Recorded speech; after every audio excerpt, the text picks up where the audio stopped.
toast, Dad. That's yours. Good. So, everyone. What's toast? To Harvey. To Harvey. Congratulations. Sounds like plastic. Happy birthday. That's next birthday.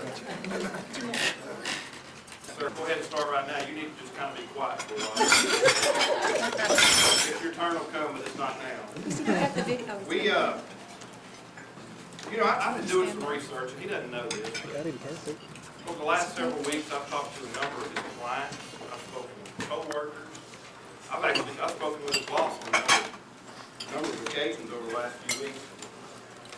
And I'm going to tell a few stories, and I guess if I had to preface my stories, you learn a lot from my dad. I'll acknowledge that. I'll give him credit. I've learned a lot. Tonight I'm going to talk about a few things that I didn't learn from him, though.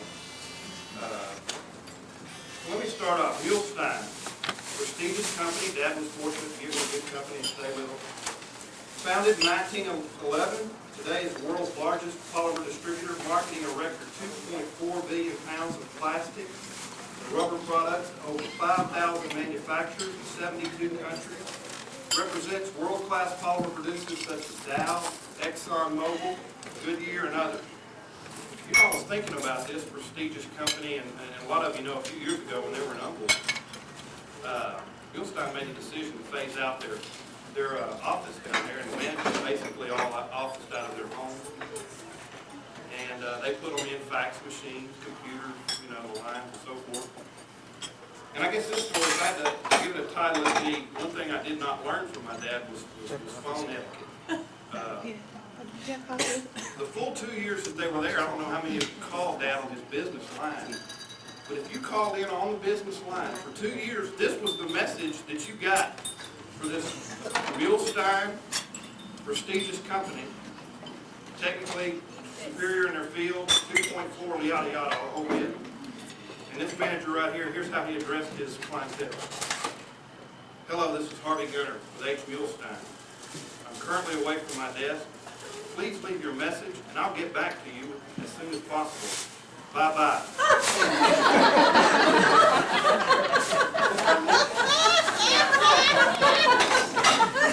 Now, I don't know about you, but bye-bye. I've got two visions that come to my mind. The first one, he's standing out in the driveway, and the kids are backing out, and they're in their car seats, and he's going. And the second one, I see a CEO of a large company in New York or something. He's sitting behind his big desk in a big office, and he's listening to it. He gets to bye-bye, and he goes. Did he just tell me bye-bye? So I'm not quite sure. Maybe you can explain that one later. I don't know. But that was it. And you know what's funny is, Christy doesn't even know this. Today we're at Christy's house. And the sad thing is, I guess it's hereditary. She was on the phone with somebody, and me and Susan were sitting there, and Christy said, well, I'll talk to you later. Bye-bye. And Susan and I looked at each other. Well, your impact is larger than you. Dad. John Lavery, his dad's boss at Mulestein. Like I said, he was very gracious, helped me a lot through this process. No, this is something he sent in. It says, Harvey, I'm sorry that I can't be there for this special evening, but I'll be seeing you shortly, so we can certainly celebrate your life change at that time. Harvey, it's been a true pleasure working with you over the last 20 years, whether we're solving all the problems of the industry in snowbound Erie, Pennsylvania, or basking on the beach in Maui during a rotational molding conference. You have the unique quality of being able to relate to people at all levels, be it the president of a large company or the second shift maintenance worker during a tooling change. This characteristic evades most people, but you've mastered it. You've been a great asset to all of our sales efforts across geographies and product lines, and have always been there to smooth out the rough roads that our customers and sometimes even our own sales folks have created. The good news on this front is that you're not exactly going too far away and can continue to bail us out. I'm particularly glad that things have worked out with our consultant relationship, allowing you to progress in the direction that moves you personally forward, as well as still being around to help all of us who will still be in need of your extensive expertise. Good luck, good health, and much future success. This is just the beginning of a great new phase. I know you won't be a stranger because most important of all, I need you to supplement my income with all of our golf wagers. Sincerely, your friend, John Lavery. That's very good. You know, the other thing, I guess I did learn from my dad is how to dress. Christy and I have terrible memories of this next story. Matter of fact, when we talked about the event, you know, Christy, the first thing that jumped to her mind was this story. And I'll be honest, it was the first of mine too. When I was, the first year I played organized football, I had the misfortune of having Dad coach me. I know it's a misfortune now because the Raiders was our team and our colors were yellow. And when I say yellow, y'all, I'm not talking, I'm talking this yellow right here. And Dad went out and he bought this shirt, and it was this color, and it was ugly. And it didn't have anything on it, and it wasn't so bad. We made it through the season. I didn't see the shirt much after that. But the sad thing is, as the years went by, that shirt began to creep back into this repertoire. And probably 3 or 4 years down the road, we had the other misfortune that he found some shorts. I mean, it was an identical match.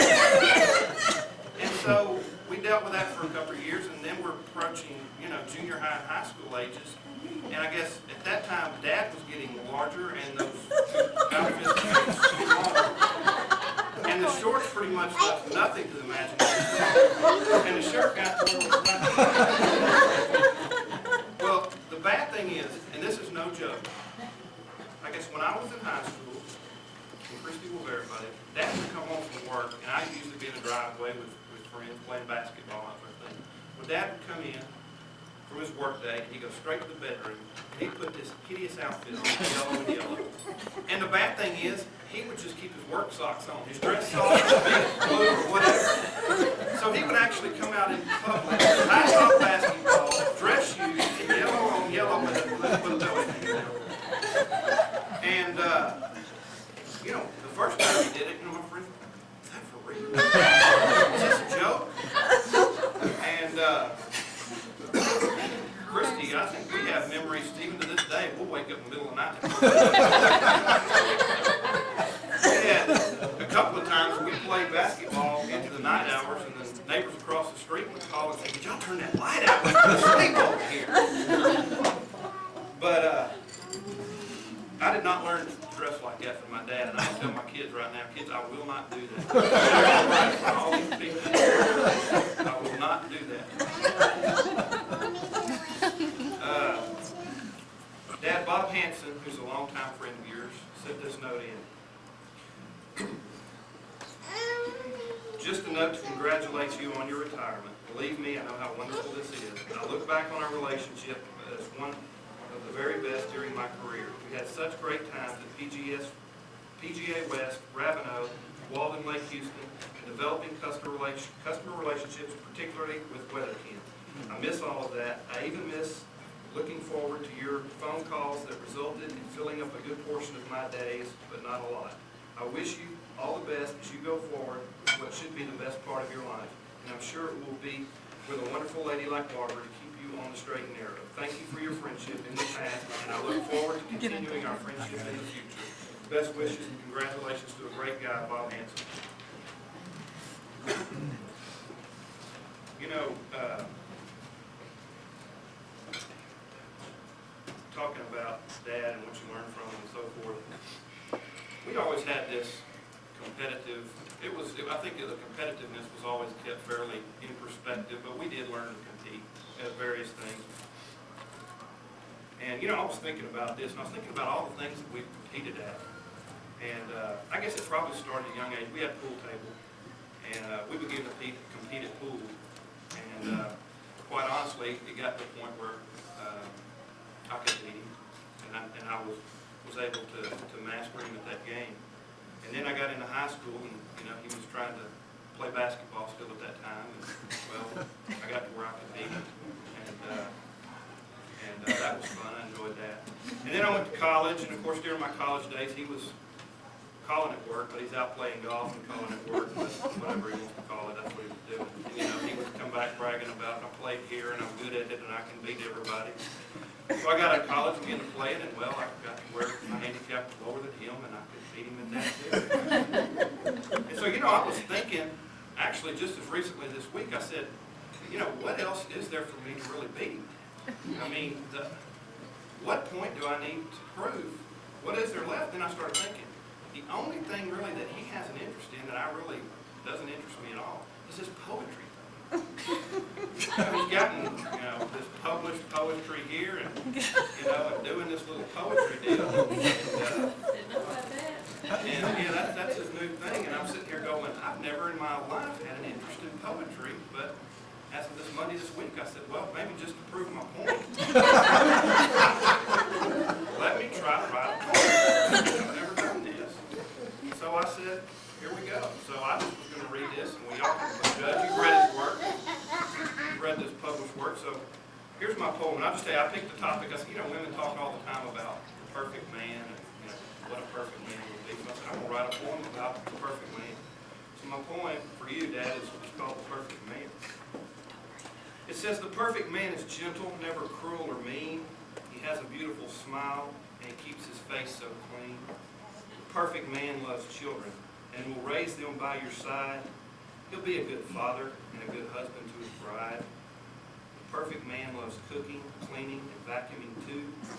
He'll do anything to convey his feelings of love to you. The perfect man is sweet, writing poetry from your name. He's a best friend to your mother, and he kisses away your pain. He's never made you cry or hurt you in any way. Forget this stupid poem, the perfect man is gay.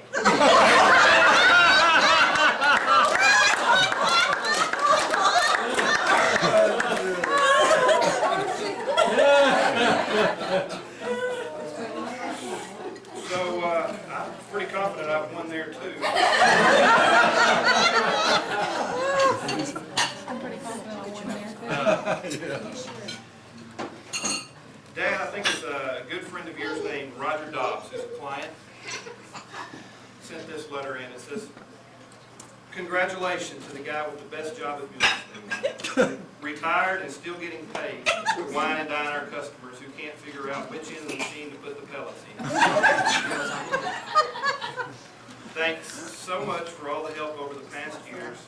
Success in this business certainly requires a team effort, and I greatly appreciate the many times you contributed to my success at our account. Keep that cell phone charged. Sincerely, Rob O'Donnell.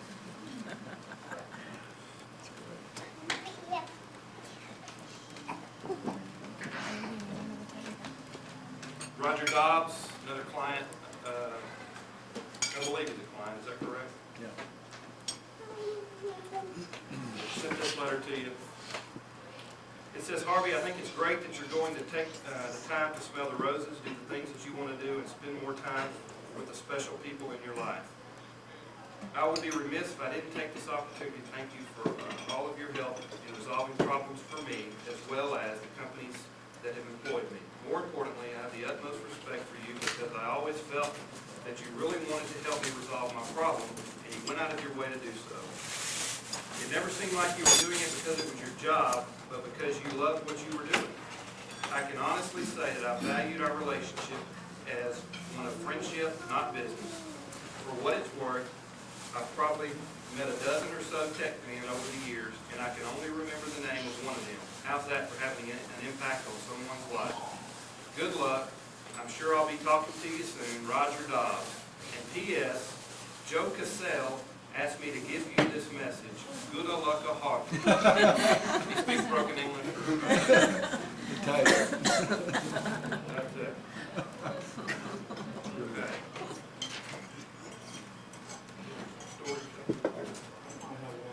Come on up. This time over there to take it from me. No, we don't. And take as long as you like. Oh, no, this won't take care of that one. I don't make notes mean words. I'm not finished. Well, I take that back then.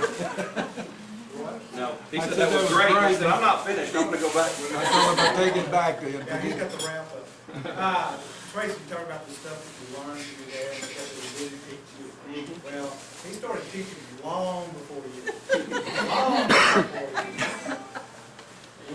the older brother. We learn from the older brother. I'm going to give you some examples of some of the things he taught me when we were kids.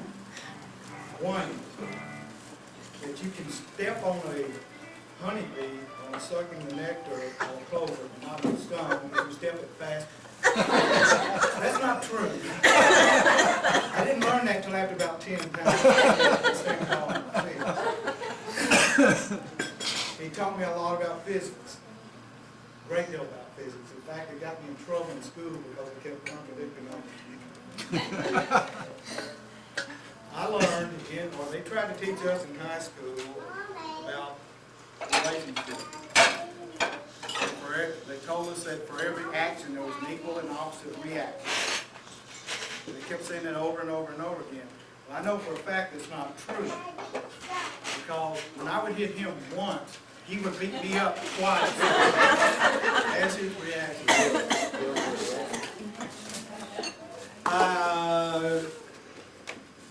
When I first found golf, Barney's been playing golf, and he taught me how to swing, taught me how to throw a club and get me out. Right? The problem is he didn't teach me how, when you throw your putter and you get it off the tree, how to get it down. I still have a putter on the 18th green in an oak tree in Middle Wales, Texas. Art is a good golfer, everybody knows that. He's steady, he's accurate, he's very creative when it comes to golf. He makes, Tracy, you've probably seen him make some of the most fantastic shots, under trees, and Oh, yeah. the next one, and this. On purpose. On purpose. But you have never seen the most creative thing I've ever seen him. I've seen him with his two hands turn a $200 drive into a 98-cent baby rabbit.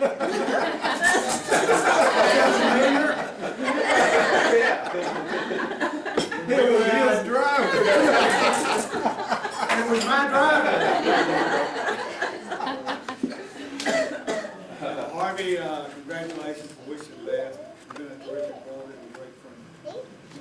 Thank you very much. Thank you very much.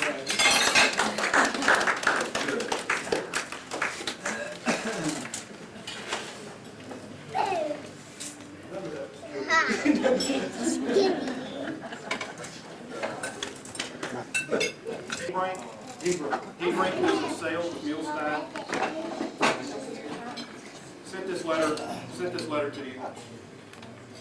Just a quick note to pass along my best wishes to Harvey on his retirement. But first, a clarification, he was retired and had been for the last 10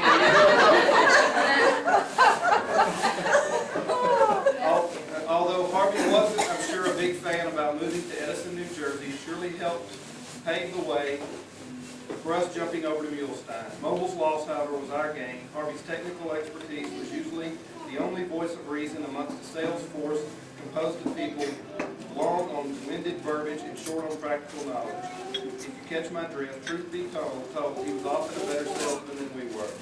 Harvey's retirement surely isn't a farewell from us, thank God. Luckily, we aren't going to have to say goodbye, and we aren't going to have to miss you. So let the good times roll, Harvey. Have a ball, golfing, gambling, and getting gorged on those Gunter grandchildren. Just make sure that you come back and join us Tuesday through Thursday. I join the rest of your friends at Mulestein in sending my gratitude and best wishes on your retirement, Harvey. He sighed a big sigh of relief, Connie. I'm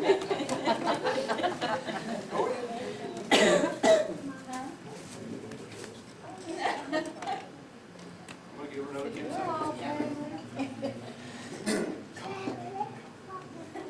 Sandy Schwartz sent this in. Who's also a sales. Harvey, when I heard that there was to be a gathering with the intent of celebrating your retirement from Mulestein, I felt compelled not to let this opportunity pass without expressing a few thoughts. Harvey, I remember back when I was a young salesman, you were the guy who could fix anything. Parts are cracking, call Harvey. Making a new mold, call Harvey. Can't run the resin, call Harvey. Don't know what resin to run, call Harvey. Harvey, all kidding aside, it's been a true pleasure and honor working with you all these years. You've always gone out of your way to help whenever needed. You've always done what you said that you would do, and you've always been honorable, sincere, and true gentleman. I'm sure I speak for everyone at Mulestein when I say you will be truly missed. Best of luck to my friend, Sandy Schwartz. At this time, I want to open it up to anyone. Wide open. We were living out in San Angelo and had some furniture that Harvey and Barbara were kind enough to let us use for a few years. And a coffee table and some end tables and everything. And they had come in their Buick. And we weren't using the coffee table anymore, so they thought they might want to take that coffee table back home from San Angelo. And all they had was a Buick. So we thought, well, we'll see if it'll fit in the back seat. So we get out there, and I don't know, I'm sure y'all all seen the coffee table in their den. It's about 5 feet, about 5 feet. It's a pretty good sized coffee table. It wouldn't fit in the back of the car. So I thought, you know, next time we come, we were bringing a trailer down for Christmas, and I said, well, we'll just carry that coffee table back with us. And no, we'll go ahead and take it now. Tied it to the roof of the car, this big coffee table, to bring that back. I wonder if they would have done that had it been a personal car, but it was a company car. Anyway, imagine what everyone thought driving into their neighborhood. New neighbors, they hadn't been at Walden very long, thinking the Beverly Hillbillies were coming to town with a coffee table strapped down to the top of this car. So drove 500 miles with that also. So anyway, that's my story. And I will say this, I could not ask for a better grandfather than Harvey for my kids. He is absolutely the best. When my kids are around, he always gives them his 100% attention, and it does not go unnoticed by me. His grandmother, their grandmother are the same way. Y'all are very much appreciated. We love you. Thank you. We appreciate you, Tim, very much. Except me and Harvey said something wrong. Let it out now. And Barbara just don't know it. She had him come around before I met him. Been a minute. And I got something for Barbara to retrain him. She gonna read it? She won't know, it's too long to read, so you'll have to do it. Retrain. He meets the approval 4 critical ants, you know. Acid test.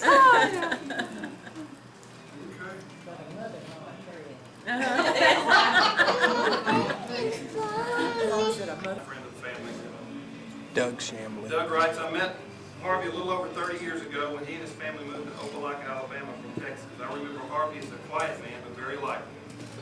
I've found over the years that not only is he likable, but he's lovable. Sometimes people are not what they appear to be when you first meet them. I might say most of the time this is true, but not so with Harvey. He is the same true person today as he was when we met 30 years ago. As our friendship grew, I came to realize that he is the most stable personality that I've ever known. The dictionary defines a friend as a person one knows, likes, and trusts, and this description exactly fits Harvey. I suppose Harvey's greatest love, apart from his family, is golf, and I remember on one occasion when we were on the golf course, I said something to the effect, I bet you can knock the cover off of that ball. Well, he proceeded to do just that. The next swing, Harvey hit the ball, and the cover goes one side, one way, and the floor of the ball goes the other. I've never forgotten that, and probably never will. I'm rich for knowing Harvey and his family. However, because of the great distance between where we live, we have not had the opportunity to share personally as I would have liked. But just knowing Harvey's around is a great comfort. Someone asked a pastor friend of mine who is a golf nut, Pastor, will there be golf in heaven? And my friend answered, it's heaven, isn't it? Another word the dictionary uses for friend is comrade. Harvey, my friend, I deem it a great honor to call you my comrade. Doug Shamley. You know, I guess back to my stories.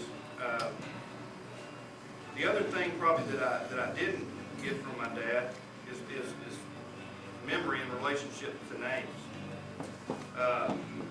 Susan and I started dating in 1985, and I'll never forget the first time that Dad and Mom were going to meet Susan's parents, in particular Susan's dad, who most of you know his name is Ordine, but it's a different name. And he, the whole way over there, he said, "Now, okay, their family is Helen and Ordine. Dad, it's Ordine, okay." So we walk in the door, and they reach out, Dad and her dad, and says, "Aldine, it's going to be you." So I pulled him aside and said, "Dad." Later that night he said, "So, Aldine, tell me what you And I said, "Now."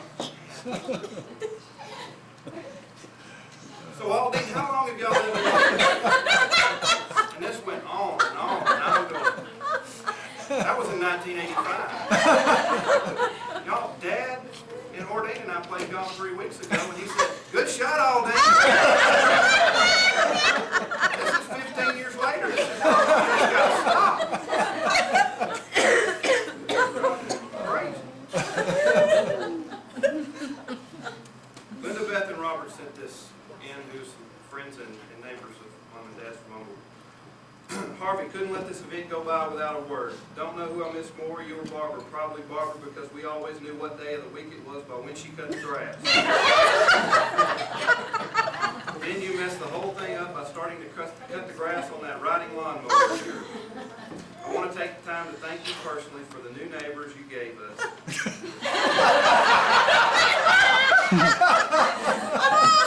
I used to enjoy looking out my kitchen window, but not anymore because now I get the glare of their bright red room.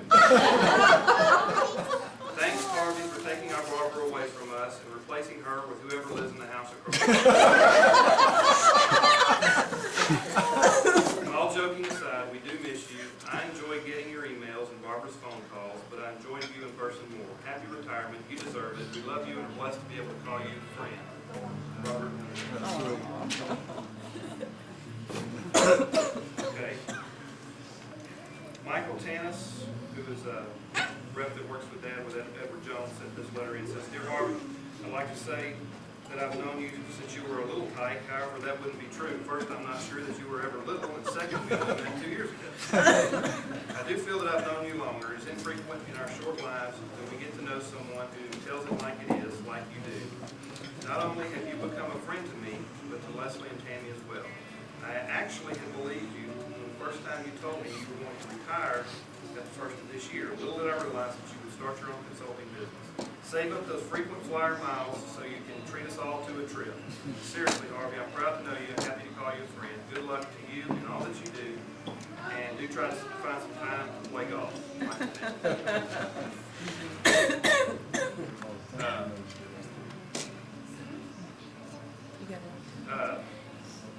Anyone else? One more time. Speak now. Susan's going to tell one. My I favorite figured I might mother. as well surprise all of you since it's not my fight to get out and speak. Tracy convinced me to share. I was so glad when I found out that Harvey was retiring, and Courtney and I are going to tell you why.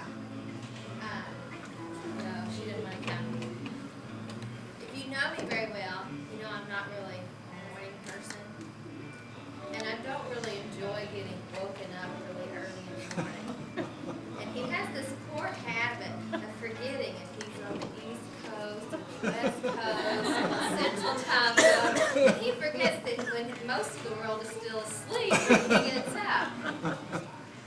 One particular morning, which he probably set a record this day, our phone rings, and Tracy's like, calling us. He goes, it's 5:30 in the morning. He goes and answers the phone, hello, click, they hung up.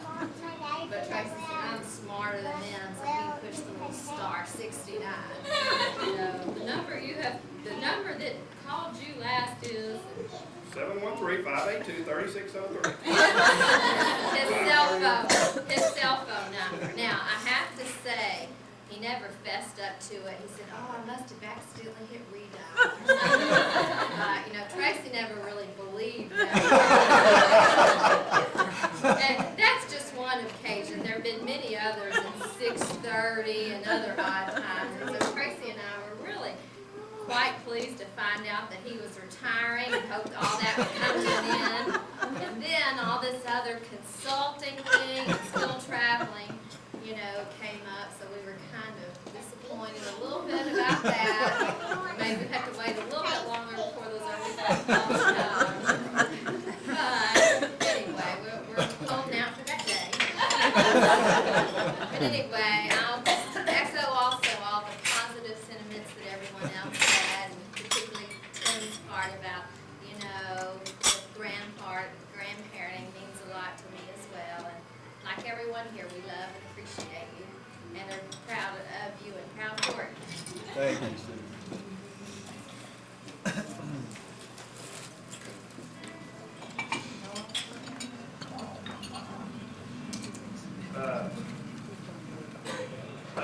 Dad, I do want to say, I've joked a lot, I'm very proud that you're my father. I'm proud of what you've meant to our family, and the example you've always set. You've always been a tremendous provider. Christy and I greatly appreciate you. We're honored to call you our dad. And hope you have the greatest retirement ever.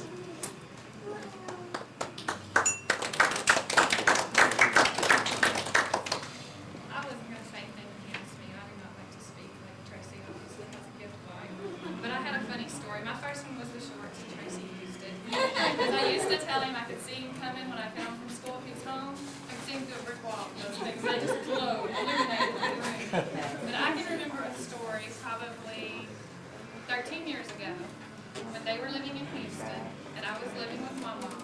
Mama let me get a puppy. As y'all know, I love animals. I got this little puppy named Honey. Well, Dad's always taken in my animals and loved them like me, almost. And this one puppy, we were swimming one day out by the pool and he had just a swimsuit. And he let that puppy just crawl all over him and just, he hugged it, was real sweet to him. He went on a trip. That was probably a Saturday. And he went out of town, and probably on a Tuesday, I hear from him. He is itching. He has a terrible rash from his shoulders everywhere down to his ankle. And he had to go see a doctor out of town. Well, I broke out. I won't name the numerous other people in this room who broke out.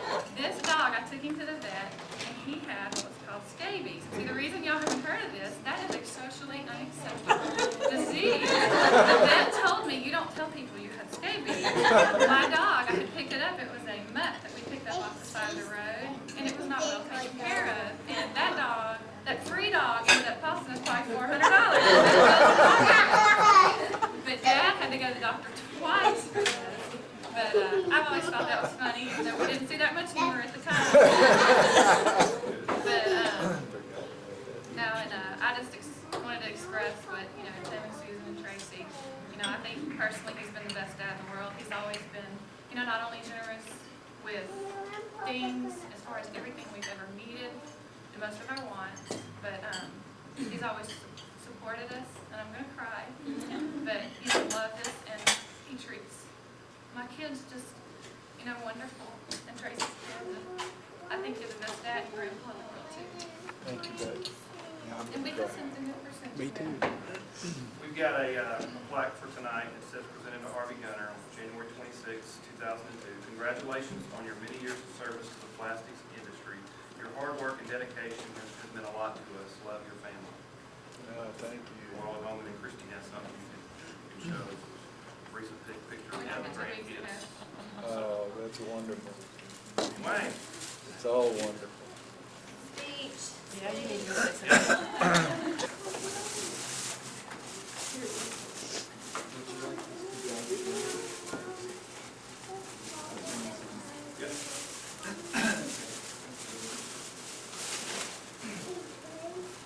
Those are all the hard act to follow.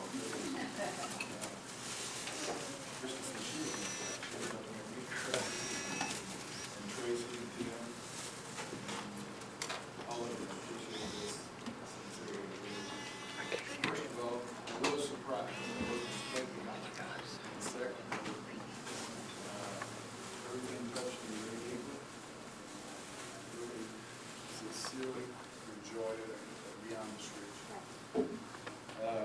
as the love for my kids and my grandkids, I think everybody in the room understands that.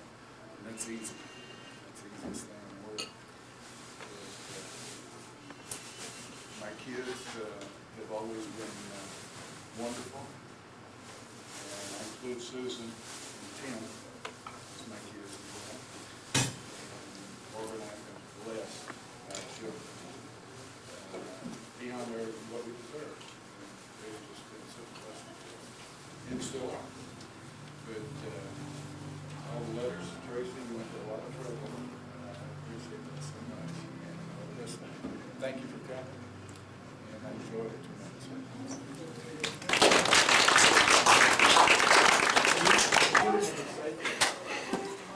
He's scared of her.